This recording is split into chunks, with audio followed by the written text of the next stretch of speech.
Welcome to Arsenal Above All. Tonight I've got the Celebration Police's most wanted, Daniel James, with me tonight, and we're going to discuss, of course, the massive win against the best team in the world that were beaten by the greatest team the world has ever seen. You don't say that too often. And we'll talk about the seismic repercussions to the rest of the league and to ourselves, and what it means for us going ahead to the rest of the season as we've got the international break coming now. So we've got a lot to chat about. But of course, before all of that, let's go.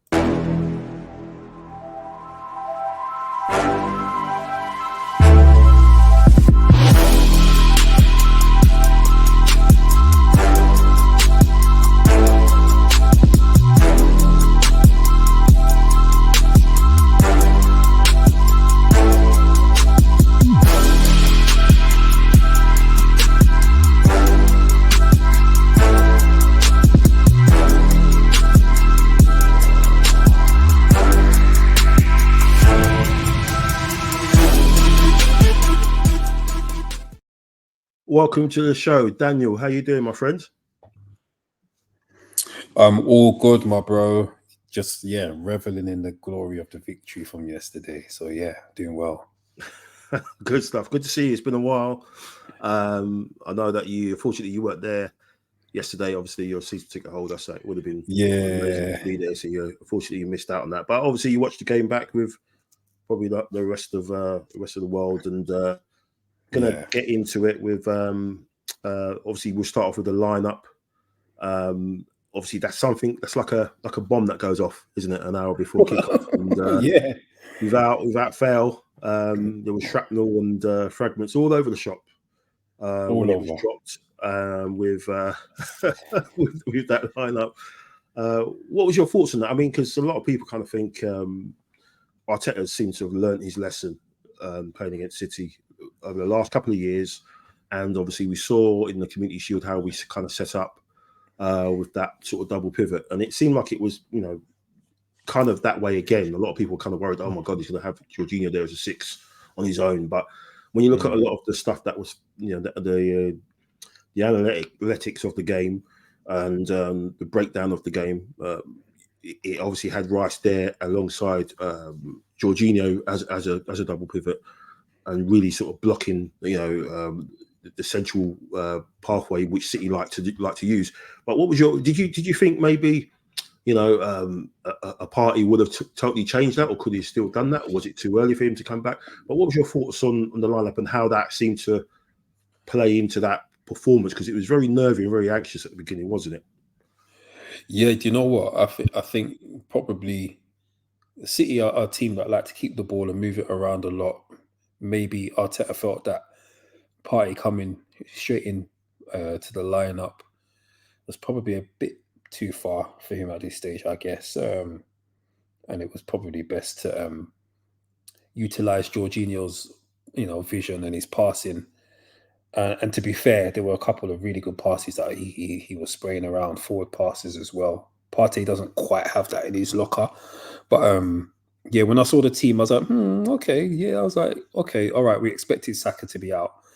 I was happy that Havertz was on the bench though, because I just felt that I feel like he just needs to grow a bit more, and it's like sometimes spending a bit of time on the bench coming on probably works a bit better. So the lineup was a surprise in one respect to another, because most of us fans are kind of saying Arteta's forcing this Havertz agenda, like he's got to be in his bonnet about Havertz. But no, I was glad that common sense prevailed with the lineup. To be fair, I think maybe looking at Partey, getting Partey back in, and obviously getting Martinelli back in at half time.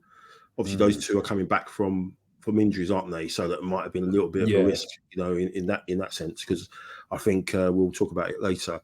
The substitutions, the way they linked, and how they came into the game in a state where they actually all contributed, and they all looked like switched on right from the very moment they came on the pitch.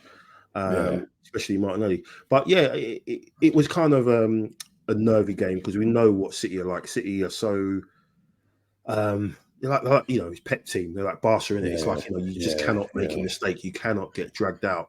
It just reminded me of those Barcelona teams that used to come down to the Emirates, and you had to be so switched on, because one little slip or one little lack of loss of focus, and they're in. And they had, it seemed to affect us because even Rice was played the pass out for a throw in. It led to a corner, and it led to their chance. Obviously, their best chance. Obviously, Guardiola had that shot which Rice cleared off the line, and then it came back in for Ake, who thankfully didn't find his shooting boots in front of the North Bank, but he did later on, which was good. But yeah, and obviously that nervousness and anxiousness was amplified by the goalkeeper. Now,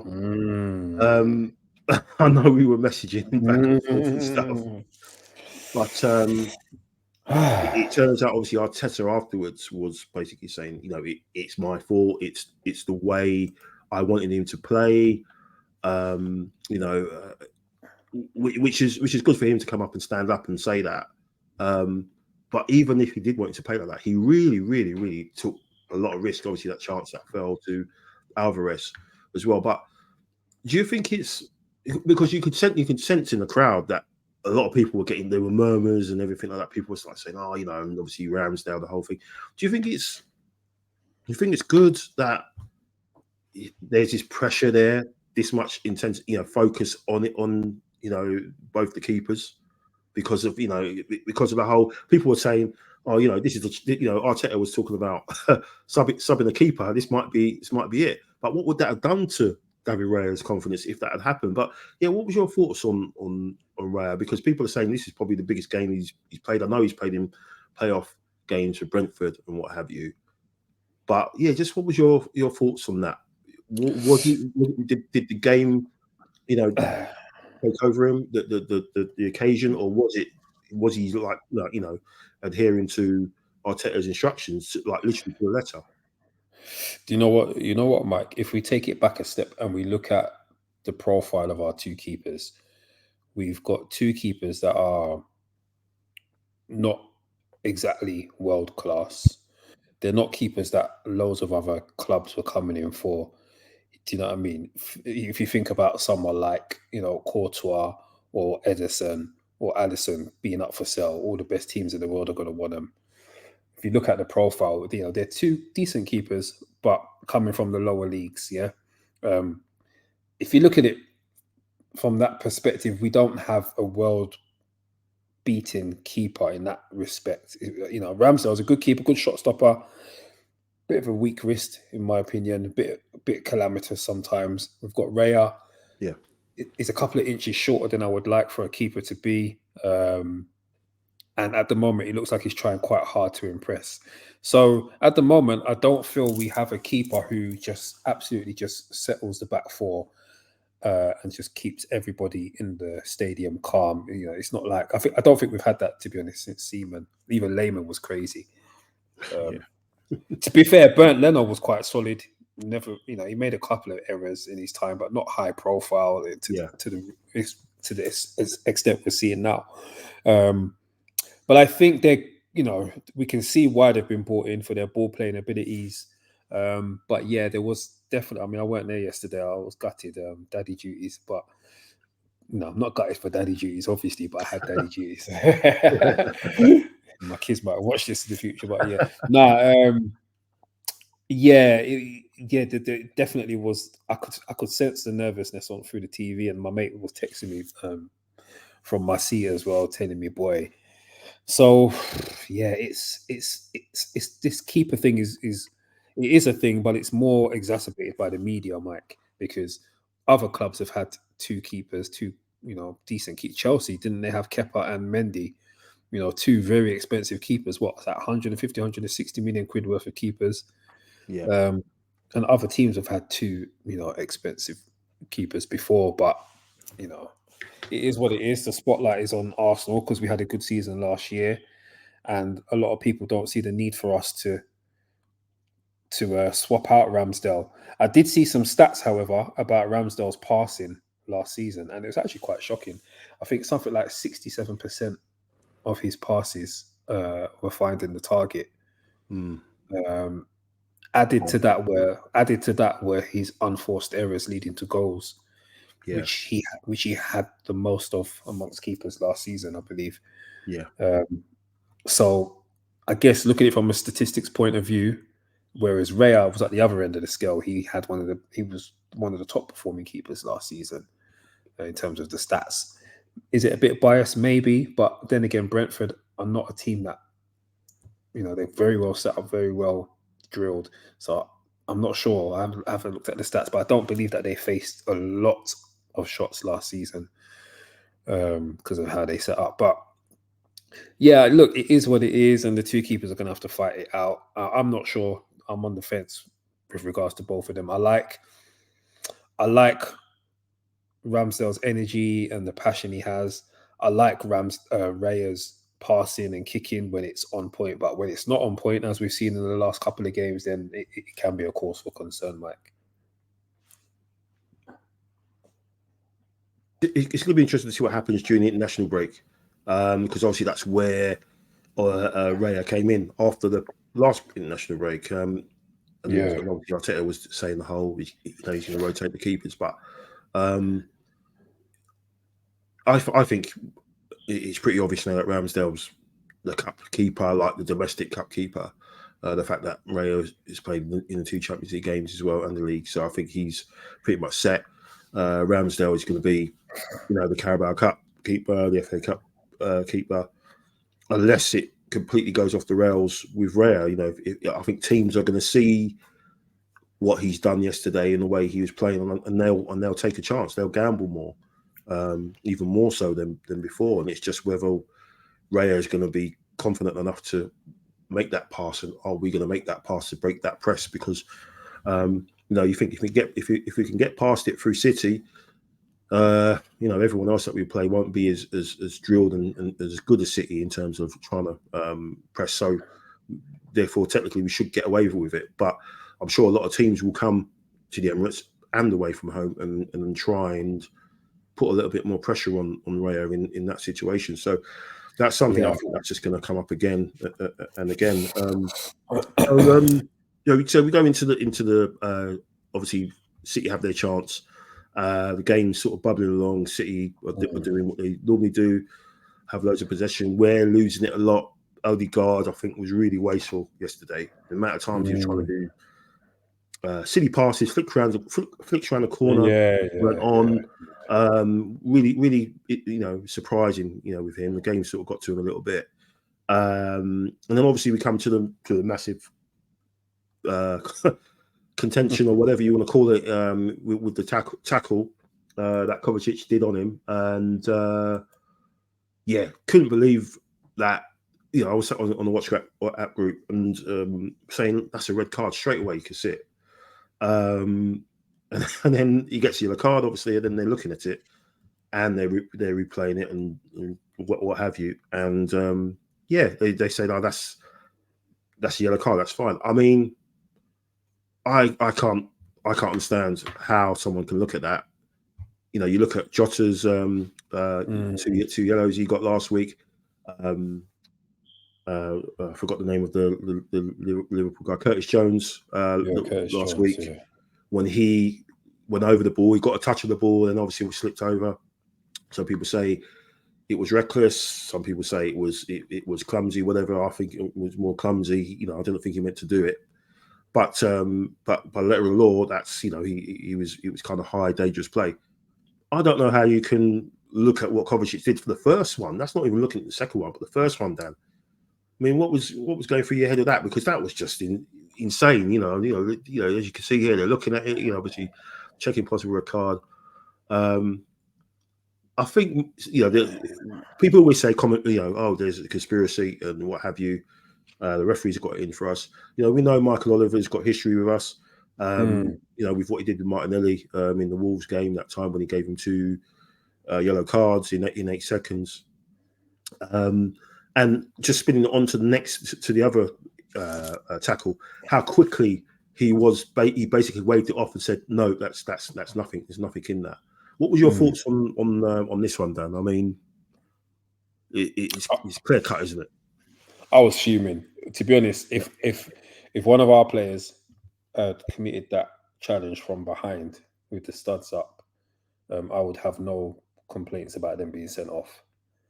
So the fact that he got away with that, and then not long after that, launched into another tackle was it on Rice? Yeah, there it is. There, again, look how late that is. I can't believe it that he survived. Absolutely shocking. Even Dermot Gallagher was saying incorrect decision. Yeah. So shocking, absolutely shocking. Like I said, if that was a Xhaka, or someone like that, one of our kind of more aggressive players from past or present, there's no doubt, that they'll be off. I don't know if there's an agenda that City players get away with a bit more than others at times. So I don't know. I don't know. I'm not about to go down the conspiracy theory route, but it was very disappointing that the decision wasn't the correct one. Yeah, we are ref differently. That goes without saying. We are ref differently to other clubs. There was a situation in the first half where we were attacking down the right hand side, and the linesman flagged that Ben White was offside. He wasn't offside because they showed one quick replay, and he was onside. And what happened to that rule where linesmen are not supposed to flag, even if they think got to let the play run out and carry on, come to a conclusion, and then check it. If it's offside, it will be checked anyway. So I don't understand why the official is getting so involved in that. He should have let it run, and that was almost like okay, he's giving City a chance there, and then Jesus gets fouled right in front of that same assistant ref. And he does it again. He doesn't give anything, and it's only when Jesus kind of appeals for it, then he still don't. I still don't think he flags. I think the referee basically gives it, but the ref gave it, not the line. Or the ref gave it. Everything was kind of slanted their way to make sure that they, were okay.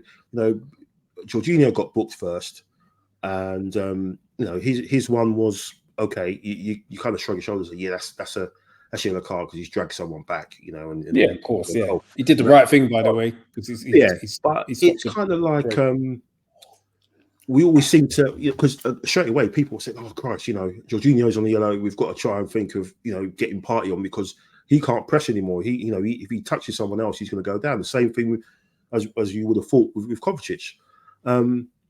We definitely get ref differently, and that people say, "Oh, we don't," but your centre midfielder getting booked that early in the game, that affects so much because you saw that with Odegaard against Tottenham when he got booked early on, and Odegaard likes to run and press and get really close. He couldn't do that, and that completely affected his game. So these refs are influencing the games. It doesn't have to be red cards or whatever. It's just by the way that they officiate in that sort of way, and then straight away, bang, Arsenal player gets yellow card straight away. Yeah. And Guardiola on a couple of occasions threw Jesus down and whatever, and didn't get anything. He just was given, okay, carry on doing that.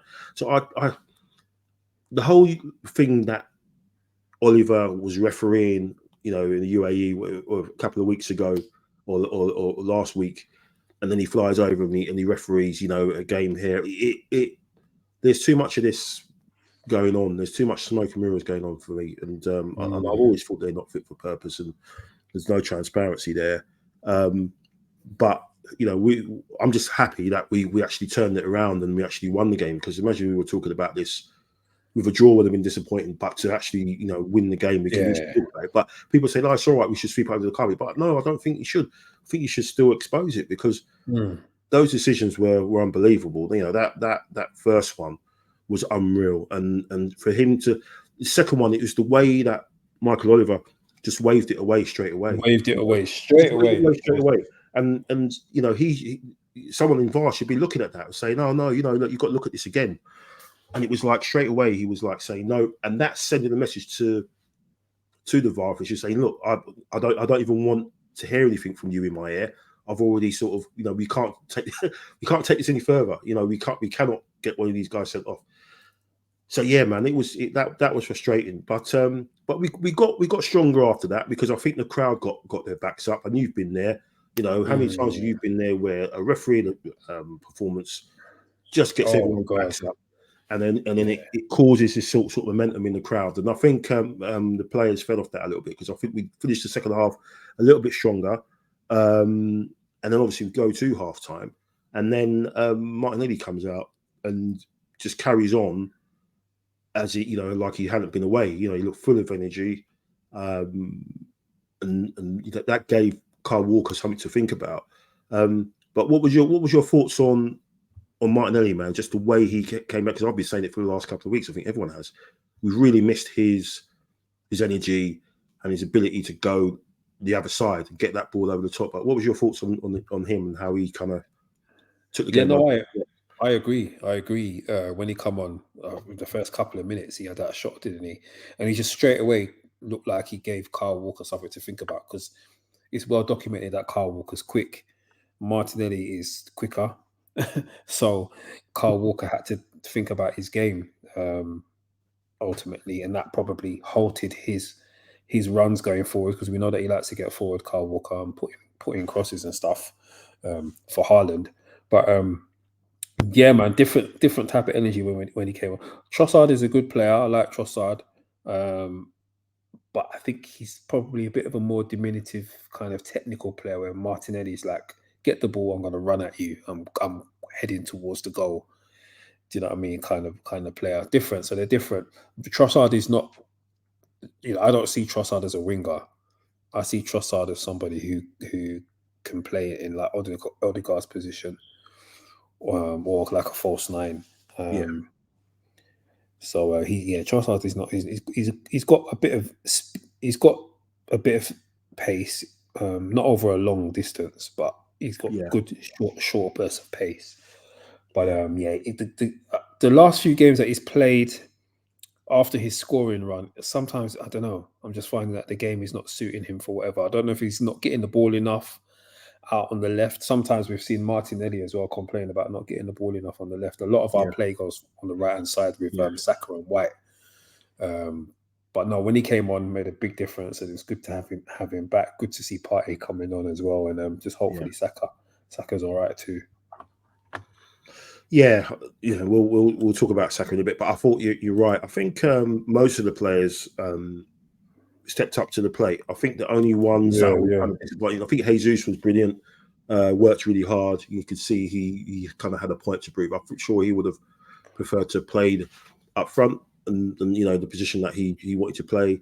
But I think mainly everybody stepped up, bar Odegaard. Obviously worked hard, but he was very wasteful in possession, and I think Eddie kind of showed that we've got up a level now, and in terms of what we're sort of like rarefied air a little bit, and you can just see Eddie, for all the running he does, it just seems like he's just a level below, and he's willing and everything, but that's definitely something that we need to in January, because he had that opportunity where in the first half where he kind of maybe could have slid Rice in, but maybe Rice would have been offside, and it was just the way the finesse of the shot. It just very sort of just rough around the edges a little bit, and I think everybody else played really, really well. Maybe and then Raya redeemed himself in the second half as well. He was a lot more composed and stuff. So whatever Arteta kind of said to them, because we looked a bit sharper and looked a bit fitter going on, and obviously they made their subs. Arteta made his, and obviously was waiting. It looked almost like he was waiting to see what Pep was going to do. Guardiola was going to do, and then he obviously made his move. And I mean, before we go on to the goal, we've got to talk about the defense, the defensive partnership, Saliba and Gabriel. I mean, Saliba's stats. Well, I had them up below here. Well, I think everyone's seen what they are, and what he's done again. He shut out Haaland again. Haaland had an XG of 0. Didn't have a chance on goal, attempts on goal like he did in the Community Shield, and yeah, those two were absolutely immense, man. We're so lucky to have both of those guys. I mean, and it kind of makes you think the start of the season when he didn't have Gabriel and he was trying that, party on the right, all that stuff. What was that about? You've got the best defensive partnership probably in Europe, and you're messing about with it. But yeah, touch on the performance of those two before we go to the goal, man. Oh, fantastic, man. They complement each other. I think Saliba is your ultimate kind of young ball playing centre back. Once this guy even mature, he's only 21, 22. He's 21, isn't he? 22 maybe, but either or. But gosh, once this guy matures more, once he fills out a bit more, do you know what I mean? He's just fantastic to have. And Gabriel, probably not as technical as Saliba, but I feel that a lot of plaudits are given to Saliba, which is fine. But absolutely, we need to give Gabriel his flowers as well, man. He just does the basics. Yeah, he does the basics really well. Whereas Saliba might do a little turn here and there, or a little shimmy, or get out of tight situations quite well. Gabriel's more of a no nonsense, get rid of it kind of, defender, which is cool. They complement each other well, and I just think they together, 6'3", 163, 164, so plenty of height. They're both big lads. Gabriel's huge. I saw him last season somewhere. I can't remember where we were, but he's absolutely, even though he's 6'3", he's a unit, man. I've seen him. He's got broad shoulders, quite muscular. He's got a really good physique. He just looks like he's absolutely really solid and strong. So yeah, it's fantastic to have caliber of those two kind of defenders. They were built for games like this, up against players like Haaland. Yeah. So yeah, it was great to. Yeah, it was just great to see Saliba deal with him like he did a couple of occasions. There was one where he ran. They were both running onto the ball, and he just Haaland tried to shoulder charge. Yeah. Saliba weren't having none of it, and just sent him flying. He just dealt with it, didn't he? With him, and man. Those two, we've locked them down with some decent contracts. So good work by the club. And obviously Ben White's going to be next one. Obviously his birthday yesterday as well, so he had a nice birthday. But he was solid as well. He was solid, and Zinny done well at left back. Yeah, I was about to say defensively he was good as well. I think until he started to lag a bit defensively, physically, because I think once he does do that, as we saw at Anfield last season, it's dangerous, man. You've got to drag that guy off as soon as you can. It's got to come off, fair, Arteta saw that. But again, I think the whole defensively, the back four were very, very solid. It's just the keeper. There's a bit of anxiety there. Price, no one talks about the 100 million anymore. No one even talks about the price tag anymore because that guy, he just drops 7 out of 10s every game. I think at least minimum at least. Bar the Tottenham game which he came off at half time. But I just think this guy's. I think there's a few West Ham fans at the time, the good West Ham fans who weren't bitter and weren't salty, and they were all said, to a man and woman that. You'll realise that he's better than you actually think he is, because obviously they see him week in, week out, and it's true. This guy, I mean, we saw him for England and how good he was, but this guy's got different levels to his game. He's just so assured and elite in terms of everything he does, and it's like he's been there for years, and this is like his 10th game, or 8th or 10th game for Arsenal. Great performances across the board, and Mikel Arteta, whatever he did the night before, he's got to do it again, because he's 4 substitutes link up for the winning goal. Thomas Partey just again, coming in, just looking assured and everything and controlled. It's great to have him back, and I think people are not trying to, but they're kind of putting him under the not giving him his flowers, and his injuries they're using that to cloud their judgment on him, because he's a top player. He's one of the best DMs in the game, and I think you've got to have someone like him around still. A lot of people trying to say, yeah, get rid of him, upgrade him, but with who? But yeah, his pass to Tomiyasu, and it's funny. There's a lot of symmetry about this goal, because you think about it. 4 minutes in, Ake misses the chance. Yeah. In the North Bank. 4 minutes from time from normal regulation time. he glances a lovely header in front of North Bank, and the person that kind of started that off was Tomiyasu, who we remember in the home game last year was the one that played that blind pass to Kevin De Bruyne at that same end of the goal. So lots of symmetry. Football's just crazy, isn't it? When stuff like that happens.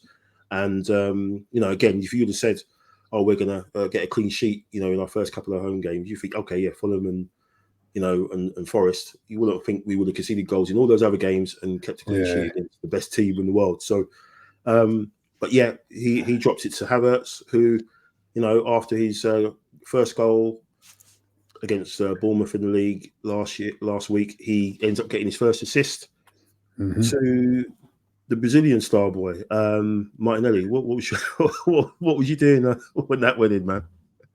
I was cooking, man. I was in the kitchen, and when it went in, I think my son, my little baby, 10-week-old, big up baby Caleb, he was just sleeping, and I just remember shouting out, "Yes!" and then I was like, "Oh gosh, baby's sleeping." I was surprised it ended up in the net, to be honest, because when he took the shot, it didn't look like it was going in at all. Yeah. And then I just saw the net bulge, and I was like, yes. Funny what you were saying a second ago about the symmetry and that, because didn't Ake score a winner against us last season as well? In the FA Cup, yeah, he did. Yeah, I think. And he gets the own goal. Well, not own goal, but he helped the ball along the way, which was fantastic.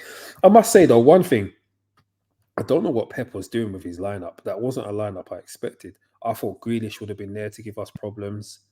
I thought that Foden would have had a lot more thrust than he did. He was kept so quiet. I even forgot he was playing sometimes.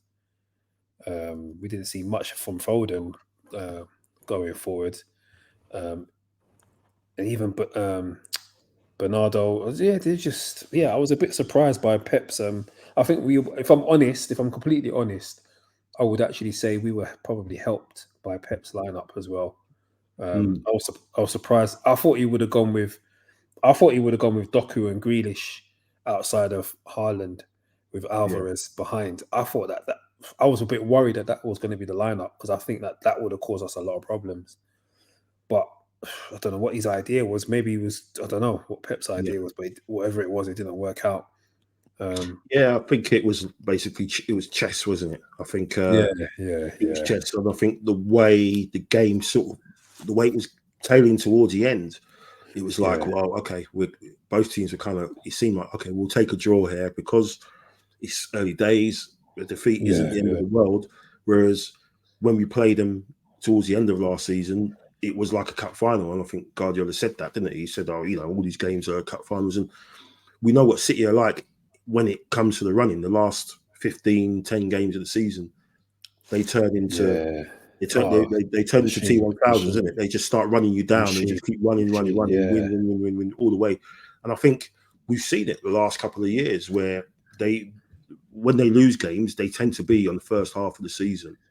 And then once they get through the Champions League groups, and then they can reset, and it goes into the run, the business end of the season. That's when they switch on. And they've lost to Liverpool before, Anfield, I think, on the first half of the season, and then they've gone on and won it still.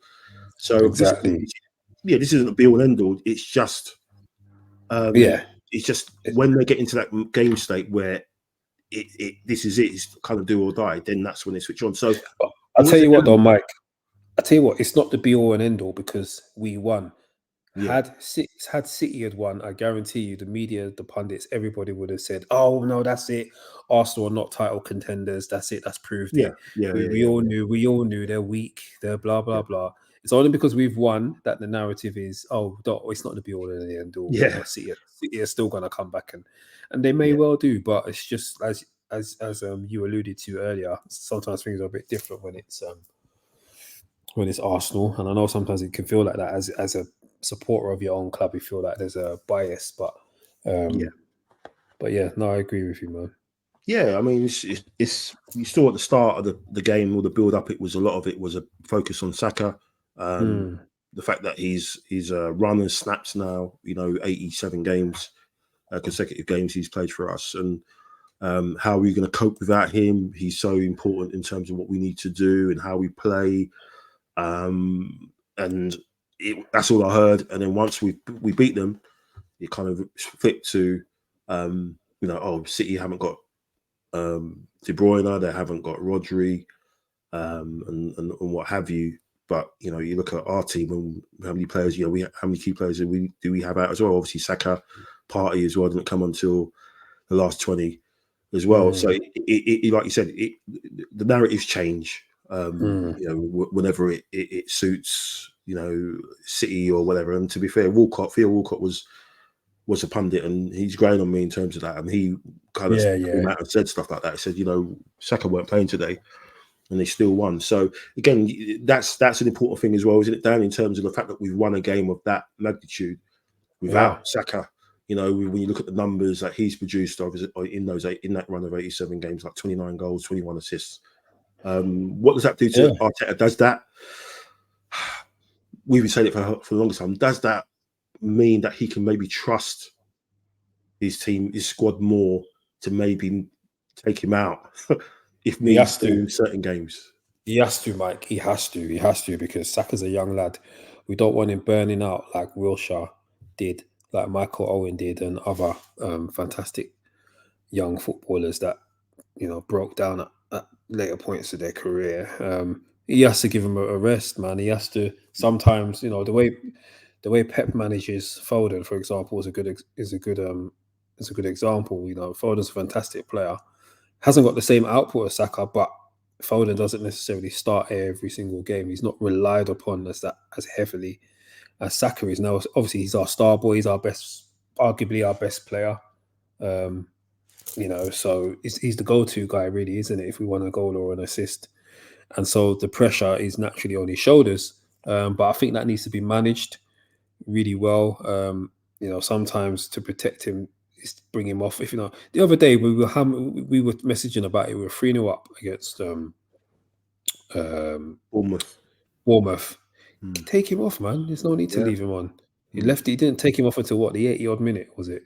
70. I think it was the 76, but it's like he scored after 50. He scored after 53, and then the only reason he kind of got dragged was because he got that bad knock, and you're kind of thinking, well, would he have played him for another 5 minutes, 10? Would he play him the whole night? He's like, would he have needed to, especially with the game against Lens as well, and then obviously City. So I agree. His management of Saka is perplexing, really, because it's like he's literally cannot. He just, it's like a comfort blanket. He has to play this guy, and when you look at the numbers and what he does, you can understand why. Understand that, but you've got to kind of look at the bigger picture, and that leads into England, because obviously England wanted to take Saka in and assess him, and I always find that weird. I always find that weird, Mike, when a player hasn't played for their club who pays their wages, yet the national team will call them up injured just to do an assessment. What for? I'm sure the club doctors know what they're doing. Let the guy stay at home and not do any traveling or anything to make him tired. Let him just stay at home and relax with his family. Apparently the medical team of clubs that are saying a player is out injured, they send a report to state that, and they say when do they expect that guy to be fit, or when they expect to be fit. And apparently Saka's one was like 5. You reckon he'd be fit in 5 days' time. So obviously they play Italy, I think, in 9 days' time, I think. So there's a discussion that England were thinking, all right, we won't play him against Australia, but we play him against Italy. And then again, you're thinking like, well, he's injured. I'm like you. If a player is injured and they've got report to state that, then that's it. It's not like Southgate's not going to pick Saka for the next squad, is he? He's so dependent on him, on what because he's a top player, but he's also a good professional and a good kid because he's humble and he listens to what the instructions are and what he needs to do. He hasn't got an ego, and Southgate obviously loves that. When you compare him to kind of like the likes of Greenish and maybe Foden, who are a little bit, Mavericks kind of style, and they kind of do their own thing, and Maddison to a certain extent, whereas Saka, he will always be his first choice over him, over those guys. So I'm glad that some common sense has been seen, and I think Arteta pretty much said last night, that's it, he's not going anywhere. So it would have been interesting to see if England kind of dug in their heels, and then what Arteta would have done, or what the club would have done if Saka had played against Italy. It's not like England haven't got options, right? Like we just said, look at the players that we've just mentioned. It's not like England are all going to collapse because Saka's the top player, but so I'm glad that he's going to have a couple of weeks now to recover, chill out, whatever, and then obviously look ahead to the resumption of the league, which is going to be against Chelsea, who've all of a sudden found a little bit of form, won their last two. What you? I know it's a bit of a way away, but you kind of think in this performance, stay humble. We've beaten the champions, the best team in the world. We just got to keep it moving, right? Especially against the team like Chelsea, who, got some youngsters who may be looking to make a statement. What you thinking about that? The only thing that's in my head is 3 points. This is a very different Chelsea team.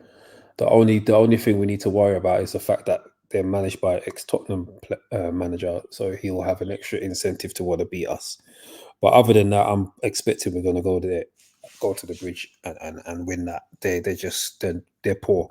I've got a couple of mates that are Chelsea fans, and they're poor, very poor. There's no reason why, and we've stuffed them at the bridge the last couple of years anyway, haven't we? So, we've had a good couple of games down there. We beat them 1-0 last year, but it was free. It should have been 3-0. Yeah. It was a 1-0 battering basically. We were so much superior than them. It was embarrassing. The last Chelsea team that beat us was a much different team to the one that's going to play us in 2 weeks' time. So we're talking about some serious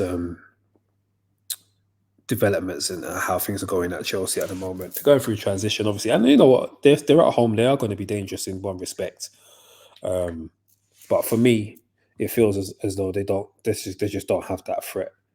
There's not one single player of theirs that I'm worried about at all. Not one. The only one will be Sterling, because he looked like he was a bit back on form again at the weekend and started off the season well, and then he kind of fell off a bit. So I don't know what Pochettino's doing and taking him in and out of the side, but he's always dangerous because his history as well, what he's done to us in the past. But I think the way we play and tactically and everything, I think we should have too much for them. We should be too clever for them, but it's just how we go down there and the attitude, and of course, who comes back, in good shape. Obviously, Saliba's been withdrawn from the squad. Trossard's been withdrawn. You're hoping Partey goes to Ghana and comes back. He normally comes back with something. Obviously, Martinelli's fit as well now, so you just hope that touch with people are okay, and then we just can continue rolling. Obviously, with the games that we've got to come. Obviously, after that, we've got Seville away, which that's a very hard game. That's going to be tough. That's going to be really tough. That's like that's going to be a special game for someone like David Raya. He's going to want to make sure he goes back to Spain and puts a performance on. And then we obviously got Sheffield United and then West Ham away. They're going to be well up for that as well. And Newcastle, after what we did to them as well, and then Seville again at home. So yeah, man, we can't slack really. We can't slack at all. These games are like going to be really super high intensity, man. All of them really. In even Sheffield United, we saw Tottenham, was it 96 minutes they had to score to win that game. They struggled. So all of those games there, man. And that's why he has to get a little bit more faith in his squad and trust in his squad, which we've said for how long, but whether that's going to come to fruition, I'm sure as soon as Saka's fit, he's playing all those games, regardless. Anyway, he will do. And we complained, didn't we, about Reece Nelson not being given 171 minutes last season. He got. I think this season he's already coming close to that already. Yeah. I think I want to see Arteta using him more. Give him 20, 25 minutes, instead of 5. Just spread the legs out a bit. Reece has got ability as well, but a player needs momentum in order to, do you know what I mean? In order to deliver. So, if he gives Reece a bit more time, he's got the ability. He's got the ability to beat his man out on wide on the left, and he's got a good left foot on him. I really do believe in him as a squad player. Jorginho, was happy to see him play well yesterday. He's quite solid. Yeah, just it's the simple things. He's not a tackler. He's a person who gets the ball, keeps it moving forwards. So I was happy to see, in some of the cup games, as we saw in the last cup game, you expect a full rotation. Pretty much. And where possible, like for example, sometimes he could maybe, keep Saka on the bench and then bring him on when there's like after 10 minutes of the second half when some of the opposition defenders are getting tired, bring him on to run at them. Just stuff like that. Especially when we've had a game on a Saturday, then we've got the Champions League on a Wednesday, then another game on the Saturday again.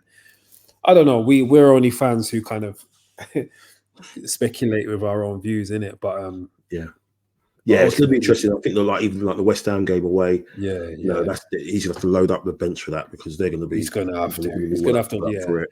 And with the squad that he's got, is whoever he puts in, they've got to try and think they're going to try and put a performance on to be keeping the manager's thoughts. But it's going to be interesting, man. The next couple of games, as they always are. Great Sunday.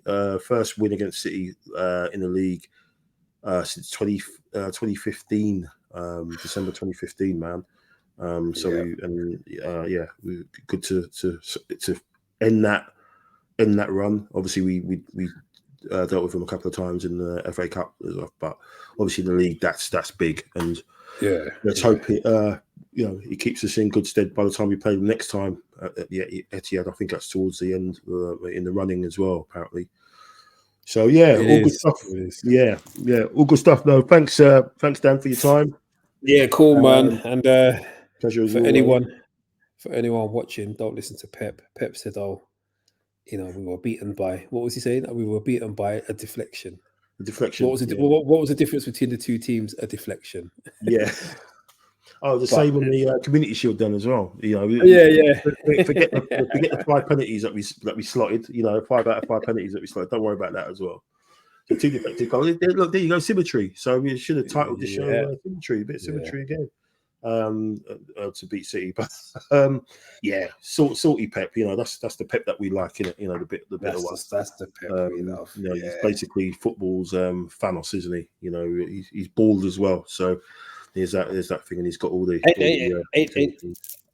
Aren't they on a run of 3 defeats from the last 4? Yeah, 3 in domestic as well. Yeah, because they lost to Newcastle in the Carabao as well. So. Pep out, man. He's got to be looking over his shoulder, man. He might be coming to get Arteta soon, bloody hell. But thanks for your time again, Dan. As always, respect, man. Love, respect to you and the family as well. Thanks for everyone watching and listening. And hopefully, after Sunday, we broke through maybe a psychological ceiling now that we know that we can take on the best and we can beat the best, and we just need to crack on, be humble as Arteta said, and take each game as it comes and just go one place better than we did last year. So thanks for watching. Follow us on Twitter, Instagram, YouTube.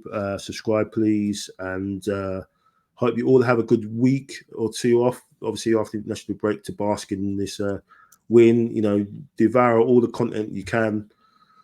because you're not really going to want to watch England now, especially with Saka not involved, are you? What's the point?